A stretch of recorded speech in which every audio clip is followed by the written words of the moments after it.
Boa tarde para todos. Eu queria agradecer o convite da Denise, do Frederico.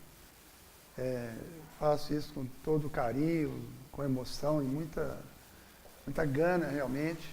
Eu gosto muito do debate, de conversas desse tipo. A nossa percepção do mundo é como se fosse uma janelinha. Tem hora que dá um clique na nossa cabeça, o Descartes chama isso de a luz divina que brota na nossa cabeça. O Einstein teve esse insight também, quando ele começou a perceber a teoria da relatividade, imaginando que estivesse voando a velocidade da luz, montado num raio de luz, como é que ele veria o mundo. Então, todos nós temos uma luzinha que brota na cabeça. A gente costuma não dar importância a isso. E o conselho que eu dou é o seguinte: aquilo é uma revelação de outros mundos. Aquilo ali é uma faísca, uma luz, vamos dizer, divina, uma coisa assim que nós não temos percepção. Então, é como se estivesse abrindo uma janela. Você tem uma câmera fotográfica, um caixotezinho, tem um buraquinho. Você olhando ali, você vê o mundo todo. Aquele buraquinho que entrou aquela faísca de luz na sua mente, que te deu um insight, agarra naquilo, viaja naquilo, que você vai descobrir um mundo completamente novo. Isso é a minha experiência, aconteceu comigo várias vezes. Eu estava uma vez pescando, eu não gosto de pescaria, mas eu estava à noite, numa cidade chamada Presidente Juscelino, indo no caminho de Diamantina, antes de atravessar o Rio Paraúna, com meus alunos de medicina. Aí, 10h30, 11 horas, todo mundo foi dormir, eu fui para a pensão. Uma pensão triste, a única que tinha lá, um negócio horroroso. E o quarto era um quarto para 10, 15 pessoas, e eu sozinho naquele quarto. O teto era um lençol estendido, assim, e eu parecia que eu estava dentro de um caixão. E na saída lá tem uma caminhonete com o filho do dono da pensão e o filho dele. E eles iam pescar no Rio Cipó. Eu falava, professor Apolo, vamos com a gente. Eu falei, tá uma cachaçinha boa aqui, nós vamos passar a noite no Rio Cipó. Eles eram pescadores profissionais, usava aquela arpão, né? Aí eu falei, então eu vou com vocês. Aí fui junto. Você tem que ter um pouco de espírito aventureiro, de vontade de fazer as coisas, né? Vou dormir? Não, vou sair, é uma novidade. A vida é uma experiência única, né? Eu não posso perder tempo. Aí lá na beira do rio, a gente saiu num barquinho, no Rio Cipó, muita pedra, lugar profundo, mata ciliar, perfeito, aquela coisa muito escuro, sem lua, para facilitar a pesca. Aí eles botaram um farol de caminhão lá, um sistema lá de bateria, e eu vi o rio cheio de peixe, mas muito peixe mesmo. Tudo que tem qualidade de peixe, grande e pequeno, e eles parece que não viam, ficavam meio desnorteados com a luz, e ficavam lá. Aí eu falei, gente, olha que maravilha, é a saúde, é a vida, é um ecossistema. Aí eu comecei a falar, saúde é isso, saúde é um ecossistema. Um rio com água boa, mata ciliar, os peixes, estão lá brincando, é claro que um come o outro, mas eles estão ali, enquanto espécie, preservados. Eu falei, isso aqui é saúde, isso aqui precisa eu, como médico, ensinar para meus alunos. Aí eu falei, olha, a cidade está para os seres humanos, assim como o rio está para os peixes. Então, a cidade saudável é igual o Rio Cipó, é quando as pessoas estão felizes. Então, não tem tanto estresse, o trânsito flui, as pessoas podem brincar, jogar bola, trabalhar. Então, eu comecei a imaginar a cidade saudável, assim como o Rio Cipó era saudável.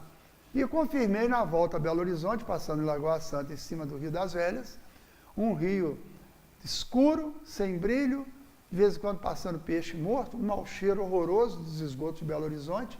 Aí eu falei, aqui é o que nós estamos vivendo na cidade. O Rio das Velhas estava refletindo a cidade de Belo Horizonte, que joga seus esgotos no rio. E aí, com essa comparação, o Rio Cipó, Rio das Velhas, né? Lá na frente o Rio Cipó entra no Rio das Velhas. E lá na frente ainda o Rio das Velhas entra no São Francisco. São Francisco vai para o oceano. Aí comecei a pensar no ciclo ideológico, território de bacia hidrográfica. E foi aí que começou a surgir a ideia do projeto Manuelzão. E essa abertura para viver sem agenda e sem nada, sem ter que fazer nada, é que me deu criatividade. E a partir desse momento, eu imaginei que eu estivesse chegando na Terra, vindo numa nave espacial Apolo. Aí eu estou chegando na Terra, descobrindo a Terra, e não sabia o que era país, não enxerguei cerca nem nada, vi muita água. Aí eu falei, olha, é uma bacia hidrográfica aí, a Terra é uma bacia hidrográfica. E não tem país, não tem nada. Eu comecei a idealizar um mundo, não aquele do Marx, aquele da religião, mas um mundo sem fronteira, um mundo, um ecossistema, que os seres vivos tinham que viver, o mundo como se fosse um único município. Foi a partir daí que eu escrevi a proposta do Projeto Manuelzão, foi uma criação nessa crise, e aí eu comecei a mexer com isso, com bacias hidrográficas, e aí defini para a minha vida que o eixo do meu trabalho seria a água. Depois eu li muita coisa, né? Tem vários escritos que falam assim, o espelho d'água mostra a nossa cara. Antigamente as pessoas não tinham espelho, olhavam assim para ver se estava arrumadinho. E outra coisa, a água dos rios, não, os rios são informações que fluem. Pela água do rio, como se fosse o sangue da gente, eu faço um exame da água do rio, eu sei se ali para cima tem ouro, se ali para cima tem agrotóxico, se ali para cima tem erosão, tudo eu fico sabendo. Então, eu comecei a ver que a água era um eixo de monitoramento da qualidade de vida na bacia, a água era um eixo de mobilização e a água era um eixo metodológico. Eu poderia analisar a Terra pela qualidade da água, pelas mensagens que a água traz ao analisá-la. O Rio Doce, hoje, reflete de maneira bem dramática a mentalidade humana. O Rio Doce mostra a nossa cara. Não adianta a presidente Dilma, o governador Pimentel, multar a Vale. E eu pergunto o seguinte, tem que multar a Vale. Agora, quem vai multar o governo que é duplamente responsável de ter autorizado e não fiscalizado as atividades de uma empresa? Quem vai multar o governo? Por que a sociedade civil não pode ter uma instituição que multe o governo?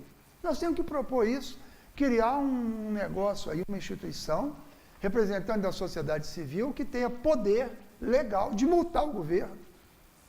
Porque o governo não pode estar acima das multas, acima da responsabilização da sociedade. É muito pouco só poder votar em pessoas que estão em partidos, que estão fora do nosso controle. Na verdade, nós não elegemos representantes. Quem escolhe os representantes são as máfias partidárias. Nós apenas escolhemos quem eles escolhem. Nós não escolhemos governante, coisa nenhuma. Eles que escolhem, se articulam. Nós somos escravos desse condicionamento. Eu acho que nós temos que ecologizar a economia. Eu tenho escrito sobre isso já tem 5 anos. Eu acho assim que as atividades econômicas, elas têm que ser compatíveis, têm que serem compatíveis com a sobrevivência dos rios, com a sobrevivência dos peixes, dos passarinhos, das matas. O ser humano tem que criar uma economia mais avançada, menos brutal. É desenvolvimento tecnológico. Vou dar uma ideia aqui. O celular, o computador, a internet, as viagens facilitadas, tem feito mais pela democracia no mundo do que a Revolução Francesa e a Revolução Russa, né? Então, a tecnologia, ela não faz milagre por si só, ela pode ser até usada para o mal, como as bombas, os aviões e tal. Mas a tecnologia traz uma possibilidade muito grande de mudanças positivas no sentido democrático da inclusão social. Então, eu agradeço aí a oportunidade e ouvi muita ideia nova, interessante, né? E vamos tocar para frente. Vamos ver se a gente viabiliza um mundo melhor para todos, para os animais também. Não é só preocupar que a água do Rio Doce está ruim, que as pessoas não têm água para beber. Tem que falar também que os peixes estão morrendo porque não tem água para beber, estão sem oxigênio, os passarinhos não têm onde beber água. Eu não acredito numa sociedade antropocêntrica apenas, dominada por uma única espécie. A sociologia marxista transformou tudo em luta de classe, mas a luta das espécies pela sobrevivência é prioritária. Eu acho que o Darwin promoveu a maior inclusão social, que é a inclusão dos bichos todos no mundo, que nós tínhamos abandonado quando saímos do Jardim do Éden.